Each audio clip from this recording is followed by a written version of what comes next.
Hey everyone, this is Brooks Kubik and John Wood. We're back with another episode of Dinosaur Radio, and we're just going to jump right into it. John, got a question for you. Curls, good or bad?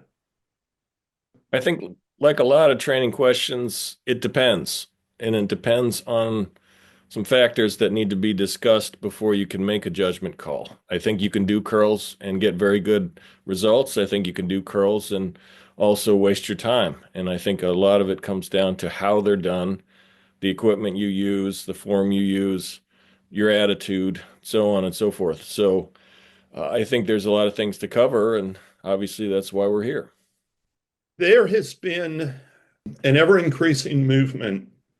I've seen this since I first published Dinosaur Training back in 1996, where people not only do not do barbell or dumbbell curls or any kind of curls, but they take pride in the fact that they don't do them. I remember speaking at a seminar once, and a guy came up to me at a break and was telling me about the gym that he ran and how he never let anyone do curls. And if they tried to do curls, he threw them out in the street because curls were somehow bad. And I find that absolutely astonishing. I think it's a backlash from all of those years of the muscle magazines featuring nothing but articles about how to build big arms. And, every type of curl in the world would appear in the pages of the magazines. And a lot of trainees did nothing but curls and bench presses or, some other very limited set of exercises, usually mostly for the upper body. And it was just doing endless sets over and over, pumping them out. It was absolutely crazy. And I think the backlash came, but I think it's like many a backlash, it's gone way too far in the opposite direction. The idea of never doing curls, never training your arms, and taking pride in it is a very unusual idea, I think, and not a good one. No, I think people get off on strange tangents sometimes when it comes to training, and they focus on one specific detail and ignore the big picture. I mean, I think a lot of people make that mistake in a lot of different areas. But as far as curls, yes, it's true that there are some people out there that that's all they do, that's all they focus on. They do 50 sets of curls and that's their workout, and they end up pretty worse for the wear for it. And yeah, that's an application that would be bad that in terms of the results that we talk about. But at the same time, you do have biceps. There's a potential for growth there. Even if you don't like big biceps, the muscle group is involved in all kinds of other important physiological movements that would be useful. And so to have stronger biceps would help your clean or your bench press or your overhead press or something like that. I mean, the biceps may function not directly, but indirectly in a supportive manner in a whole range of important exercises. So it's going to behoove you to strengthen that muscle group along with everything else. I mean, the whole chain is as strong as its weakest link notion comes into play here. When I was competing in powerlifting and bench press contests, I did a lot of, well, not a lot of, I did on a regular progressive basis, I did heavy barbell curls. And I considered them to be a very good assistance exercise for the bench press. But again, I'm talking about heavy, strict, standing curls. I would usually do 4 sets of 5 reps. I'd start with 120, go to 140, 160, and then 175, 180, sometimes a fifth set with 185. Again, 5 reps, strict, super strict. And to handle that kind of weight in good, strict form, you have to use the entire upper body, the lower back, the hips, everything as a brace, as a support. And, I thought that it gave a lot of strength particularly in the bottom position of the bench press, the start position, after you lower, you lower the bar to the chest. Back in the day, you would pause until the referee said press. And Dan, at that position, which I would think of as the start position or the go position, you needed a lot of power to blast the bar off the chest. And curls actually helped with that. But again, they were heavy curls. They were not light curls. They were not pumping curls. There was nothing conventionally bodybuilding fashion in what I was doing. It was a powerlifting exercise. It was the same as close grip bench presses. I did those as a supplemental exercise for the bench press, and I did them heavy, 315 for 5 reps, good strict form. But again, that was, it was a supplemental exercise. It wasn't intended to be an arm building exercise or a pumping exercise or a bodybuilding exercise. But I think a lot of people, particularly people involved in sports, underestimate the curl. And that's a big mistake.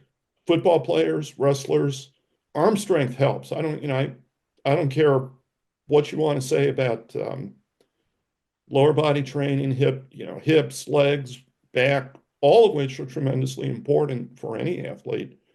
But upper body strength is really important for wrestlers and football players.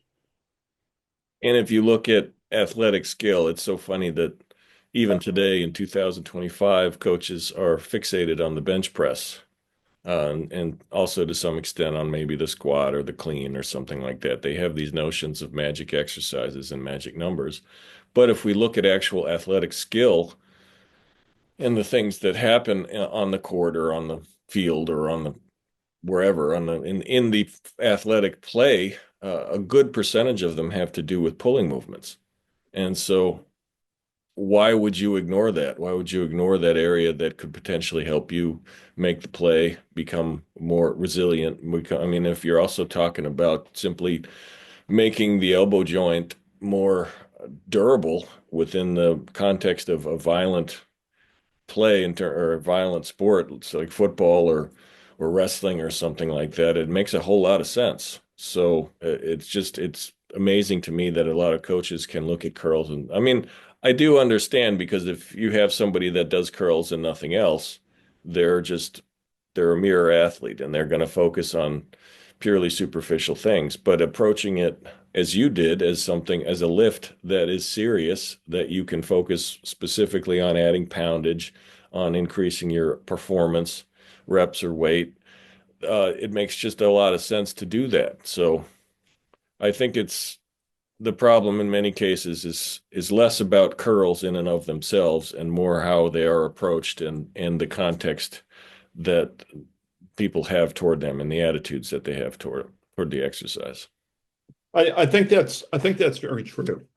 You've read, I'm sure, Doug Hepburn's course on Mhm. the curl, which is a fascinating course. It's a fascinating idea. I mean, you have Doug Hepburn, one of the biggest, strongest men in the world in the 1950s, just a tremendous powerhouse, world record holder in a number of lifts, and a world champion in Olympic weightlifting.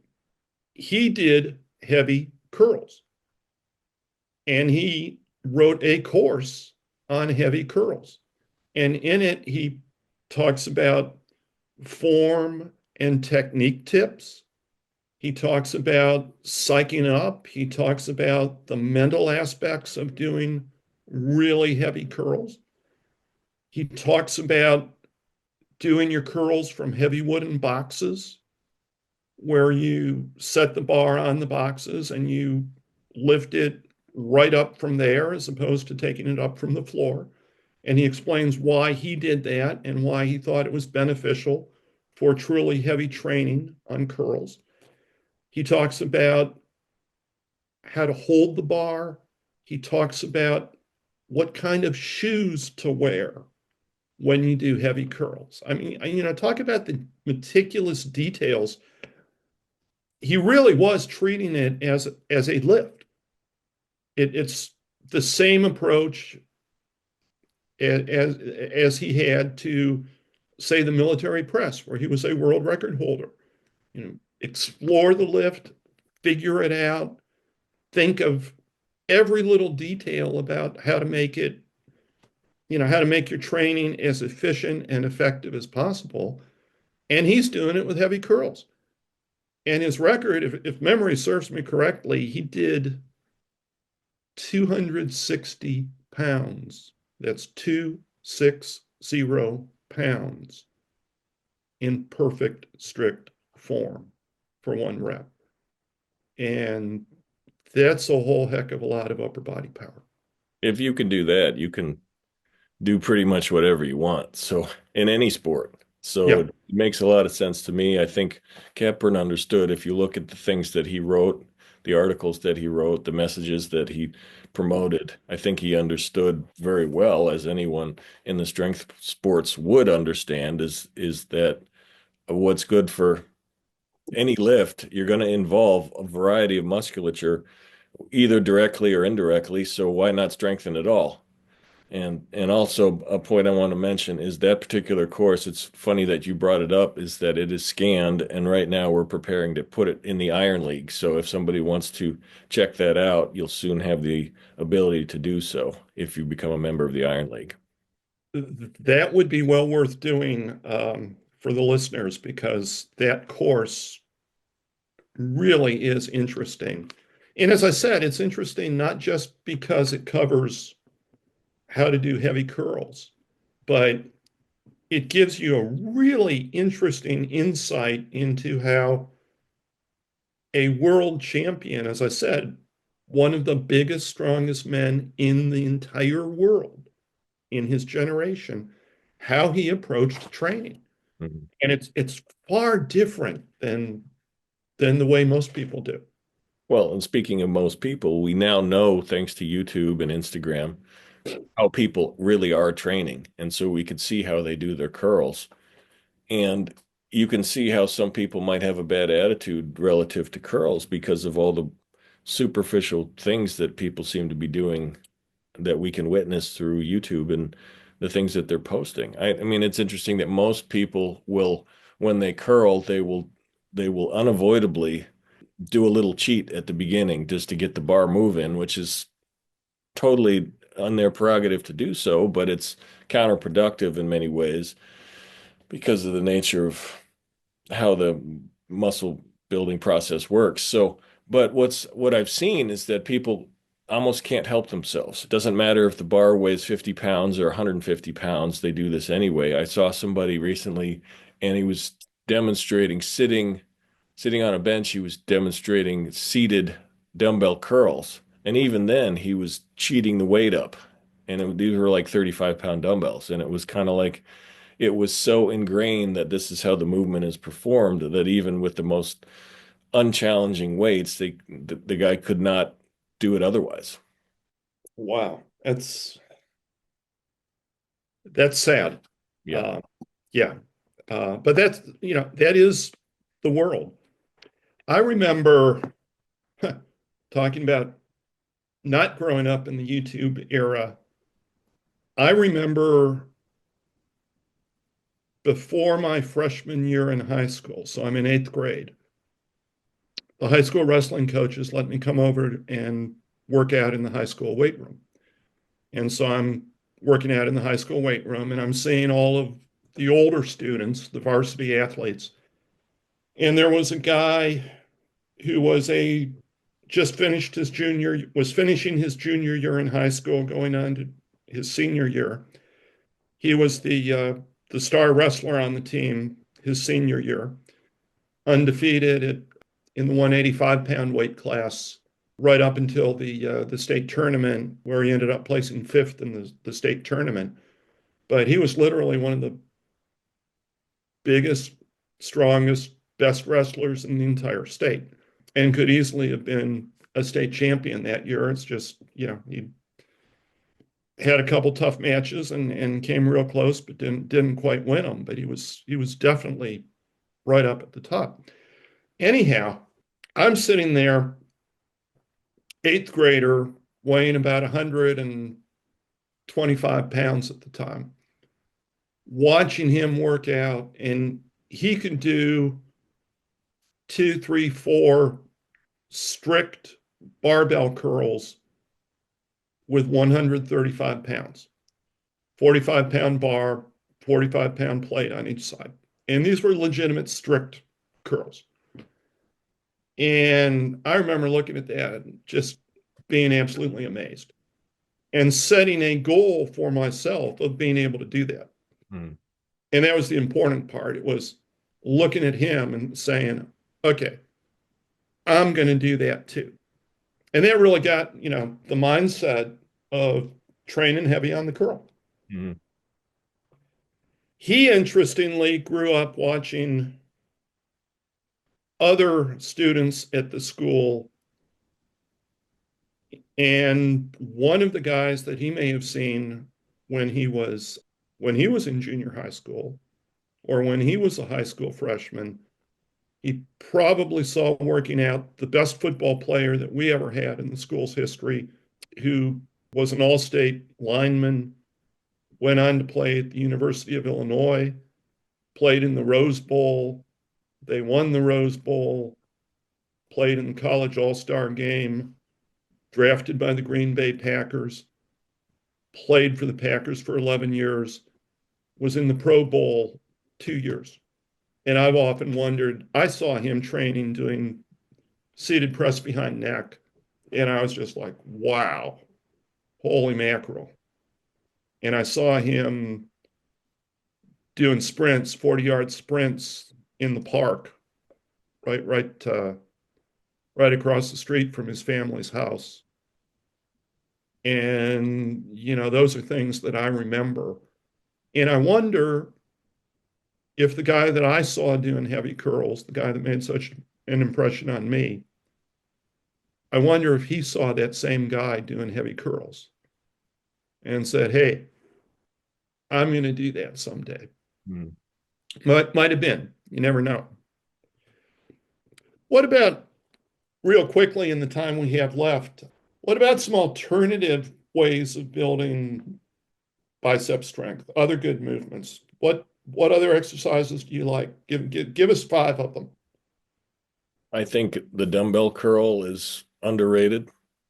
I think that hammer curls are excellent for not just bicep strength, but forearm strength. I think they're the type of thing that, I mean, what we're talking about, as far as I'm concerned, is that you have certain exercises that people take seriously.